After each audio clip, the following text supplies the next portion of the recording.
the beautiful thing sometimes is that in whiskey, you don't always agree. And so we're going to talk about a list today that we both can agree to disagree on. We're going to give you 10. 10 of them. 10.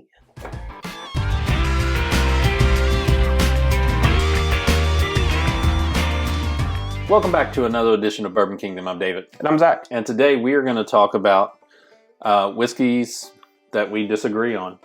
So the whole premise of this is Dave gets 5, I get 5. And it was so much harder coming up with 5 whiskeys that him and I disagree on. Yeah. Mostly because we really do agree on a lot of stuff. Yes, we do. We really honestly do. There's a couple little things, and honestly, I found out about one tonight that I'm shocked about that we'll definitely get into talking about that I didn't realize you didn't like as much. Yeah. I thought you did. I think at the review, I did like it. Because I think we changed a lot. And then the more I drank on it, the more I went, you know what? I don't really love this. You know what? It's actually really funny you say that. There's actually a bottle right now that I've been sipping on. Because I've already started, in my mind, I've already tried to figure out like whiskey of the year stuff. Because I'm just fascinated, curious. I'm going down this rabbit hole, sorry. And there's one that I liked a lot whenever we did the review. And the more I go back to it, the more I don't like it. It blends like crap. So, anyways, though, so the whole premise of this, we try to find that's gonna be interesting. 5 whiskeys a piece to see what we like and what we don't like. Solid list overall. But before we start, go ahead and hit that like, subscribe, notifications button, and always helps us. Do you want to start, or do you want me to start? Yeah, I'll start. Why not? Okay. I'm gonna take the low hanging fruit because I know that this is one that. He, as much as we love Yellowstone, this is one of the Yellowstones that Zach would consider a miss.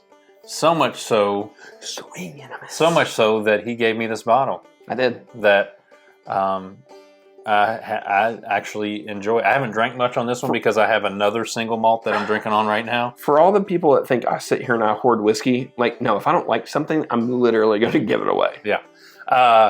I actually like this a lot. I think and before another bottle came out last year, I didn't really know too much about single malt and whether I liked it or not. And when I got that one, I really enjoyed it.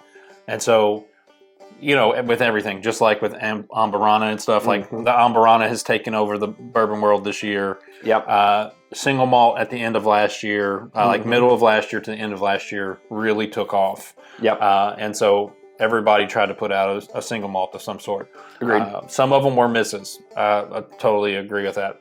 This is one that I actually enjoyed because of all the single malts, this one tasted the most single malty to me. You know what's really funny? I think whenever we were talking to Paul about this over at Liquor Barn, he's the GM over at Liquor Barn in Springhurst, he thought this was actually like a sweeter version of a single malt, like a more like Americanized Probably version. I think he liked it too, by the way. Because I was like, no, I don't like it. Yeah. Yeah. He and I have a similar palate. Paul and I do. As you would say, a trash palate. Paul, I would not say that. I would dare never talk about Paul like that. Paul's a refined English gentleman. He is an English or gentleman. Australian, depending on who you talk to. New Zealand. All right, so my first one. And this was like the very first one I went to. J.W. Dant. We did a video. This is like one of the best videos. Like one of our biggest view kind of like videos we ever did like a long, long time ago. And it was like 6 bourbons no one talks about or something. And I basically made the list and it was like this and a couple others. And he looked at this, he's like, I don't like it at all. He was like, I was like, no, it's like actually like really good. Super cheap. It's like 15, 16 bucks. He's like, yeah, it should be cheap. It's terrible. Yeah. It is. I think it's good. It's not JTS Brown. Here's the thing. JTS Brown's way better. And Every Bloom Single Barrel is better as well. Yes. I think this is just super solid. It's Bottled-in-Bond. I just really enjoy it. And I think it's, again, super easy to drink. And actually, I enjoyed it so much. I've given away like 3 of these bottles, so I constantly have to go back and buy this because people are like, I'm sorry, so much I like it. I'm like, oh, just keep it. It's not a big deal. I mean, part of what I hate about this as well is just the bottle design itself. It's like a standard bottom shelf. I just hate it. Hate everything it stands for. What did Dant ever do to you? I don't know, but I don't like it. Fair enough. Next on my list, and again, I brought out the big guns for Zach. This is the. You brought some trash whiskey. That's Buffalo the biggest Trace Kosher. This is the Kosher wheat recipe. I have one of those back there. You still haven't taken that one? I haven't taken it. I didn't want to put a hole in your bottle back there. We'll refill it. So with this, I really actually enjoy this. And as a matter of fact, I was at Evergreen Bardstown the other day, and I had not tried. They have a kosher straight rye and just a kosher rye. I wanted to try them both just to see kind of what those were like. This one I love. I absolutely love it. There's a sweetness to this that I really enjoy. If you can tell, like I've almost killed this bottle. So I will take that one. I definitely haven't drank any of it. The other two, didn't love either one of them. Neither one of them were terrible, but I didn't love them. But this one I really enjoyed. I think it sucks. I think it's arguably the worst Buffalo Trace product they make. And I'm putting Fireball in there. No. If you put Barrel Proof Batch 10 in there, I might agree with you. Yeah, that actually might be up there. He's talking about E.H. Taylor. Yes. Barrel Proof Batch. No, you said 10. 11. It was 11. Sorry, 11. Let's clarify. I'm one batch behind in my head. Sorry. All right. Oak Forester 100 Proof Rye. My boy straight up dogs this. It's great. It's legitimately top 3 best ryes on the market that you can buy at any point in time. And it's made by a great company in Oak Forester / Brown Foreman. And for somebody who is becoming a rye guy, you hit on this bottle way too hard. I don't know what to tell you. But if there was hot dog water that was put into a bottle... Stop. It is not that bad. I would drink that over Old Forester rye. And again, Old Forester, if you're watching, I love your products. With the exception of this one. And they hate me. And they hate Zach, so... All because of a certain bottle. Anyways. I like how you just glossed right over that one. Anyways. Next one is... the Rebel the cask strength single barrels. I do not love all of these, but I like a lot of them. Where's this one from? This one is a John O's. I've never actually had a John O's one, so I'm not sure if I will like that or not. But you tend to like them. Yeah, I have a tendency to like them. So the only reason why I have this is because it was a bundle with a Stag Junior Pig, and that is the only reason why I have this bottle. Yeah. I would not own this bottle if it wasn't for that. Yeah. And this bottle is apparently going home with him tonight. Yeah. So, and honestly speaking, do you all see a trend here? By the way, like legitimately, he just picks all the bottles. I take his leftovers. Yeah. But honestly, for me, like I'm not generally a Lux Row lover. Maybe that'll change since Ross and Squibb own them now, but probably not. So. But this of the Lux Row, this is one that I enjoy. So yeah, that's fair. Yeah. Yeah, we'll go with this one. Oh, Carter Bourbon Batch 14. We reviewed this early in the year. I think this will be a bottle that Dave probably tries to fight to keep off the list for Whiskey of the Year contender. Yeah. Mark, Sherry, here's what I'm going to tell you. Be nice. I generally like your stuff. My only problem with Oak Carter usually is price point. But that's just me. Like I'm cheap, so like it is what it is. But this one just was a total miss. Just a total miss for me. I like how you're being so proper and nice right now. I'm just trying to be nice. Like, Zach knows them. Zach, so it would be awkward. Yeah. So I'm being nice. I did not enjoy this one at all. And a lot of times I enjoy them. It's just a hard sell for me. That one was just a total miss for me. Man, I think this is going to blind really well at the end of the year. And I am really excited for it. I hope it does. I don't mind being proven wrong. Maybe I'll be wrong. Yeah. Oh, I hope I'm not. I don't mind being proven wrong. Actually, I don't care if I am. Obviously, you guys know my love for Old Carter. Big fan, big support. Yeah, we can talk about the whole price thing. I mean, it's like your 48s of the world. It's a premium brand. It is what it is. Yep. I really enjoy them. I enjoy the little community that Old Carter has also kind of formed within itself. So I love it. And Dave's just a hater. Haters, hate. Hate. Speaking of hate. My next one is Weller Foolproof. Now, I don't generally love just regular foolproof. It's fine. Like I don't hate it or anything like that. But the truth is like if it's like a store pick or some one-off barrel pick from somebody, I have a tendency to like whatever the quirkiness is that they choose when they choose that single barrel to do for this foolproof. And like this one's really good. The evergreen one, it's really good. I enjoy it a whole lot. So I wouldn't even say like I hate them because I don't. I just think I've only had legitimately one pick where I was like, that to me is better than a standard Weller Foolproof.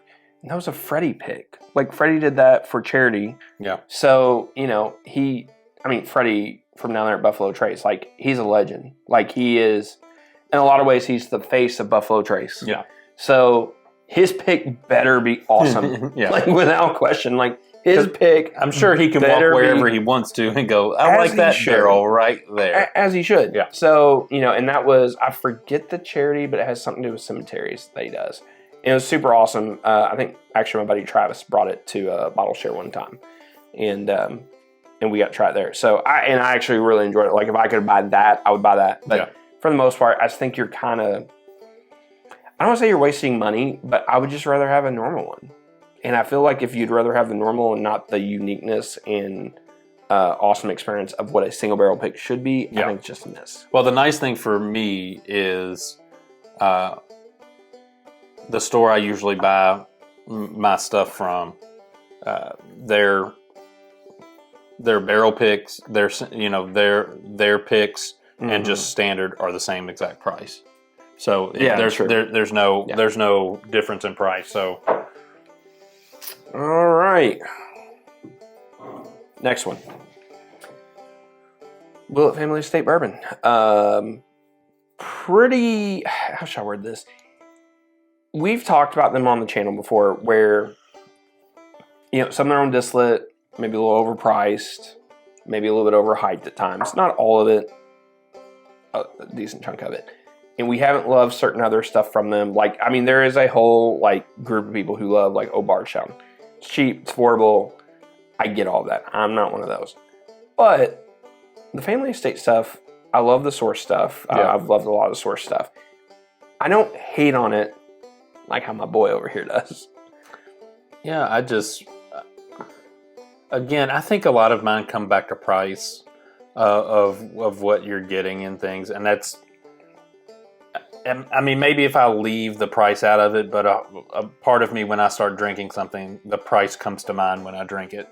And for this, it just misses on so many levels for me. I don't know why. There's something. You're talking about Willet as a whole, not this. Yeah, not this one in particular. Just Willet as a whole. I've had a few of them that I actually really enjoy, but from a price point perspective, I don't enjoy it to the point, and sometimes I really hate it. Like there are some times where I really hate it, and there's more miss than hits. And maybe if there were more hits for me, I might overlook the price of them sometimes. But because there've been more misses, I just tend to just kind of throw the baby out with the bathwater because it's like I'm good. I don't need that. Saying. Yeah, fair enough. My last one, and I saved it for last because actually that's so funny. I know that we're gonna argue that. Yeah. So my last one is the Jack Daniel's twice barreled American single malt. This was actually one of my, like, realistically, probably one. It was in my top 10. It barely made our top 20, but that's just because I forced it in. Yeah, I forced it in for him because I enjoy this a whole lot. Even over a lot of things last year, I really enjoyed this. For whatever reason, it just hit my palate correctly. And hit somebody's palate correctly. Yeah, and so I nurse this one because I don't want it to be gone. Why, you're just going to take mine and refill it? Well, it might be true, but there's just all kinds of notes in there that I really like with it. And so, Jack, you were on a hell of a roll until you put out that, and it kind of rolled downhill in a bad way for me. I was just, at the end of the day, I was just not a big fan. I think honestly, like this, they reserve these usually for really special stuff. Yeah. And to me, this still drinks really special to me. But this is also a very niche thing. That's fair. And so because it's a very niche thing, you've got a small window for people to enjoy it. And so you either like this or I think you hated it. Like I don't think there was an in between much with that. You either really liked it or you just were like, dude, this is a miss. And to be fair, their limited edition stuff were all great. Mm-hmm. And some of them were like unicorn status, like the Rye, Coy Hill. Yeah. So whenever you come out with that, like the expectations is like crazy high. Yeah, I agree with that. And then to me, it just crashed and burned. So wasn't super excited about it. This is one that I just figured out here, like within like 30 minutes. And so we got we got like real time conversation where it happened. Jack Daniel's 12-year. This is like a top 5, top 7 whiskey for me this year. And my boy over here, as we're sitting here like talking about stuff, he's like, yeah, I just don't know if I like it anymore. Yeah. I feel like you're broken. I feel like it fell flat for me. Mentally. I like it. And we reviewed this and I enjoyed it. I enjoyed it on the review. Emotionally. Yeah, right. All of those things. I enjoyed this on the review. But I've gone back to it 2 or 3 times. And the more I go back to it, the more I just kind of am like, this isn't as good as the second batch of batch 10. Yeah. Whenever you said that to me, I was just like, what are we doing here?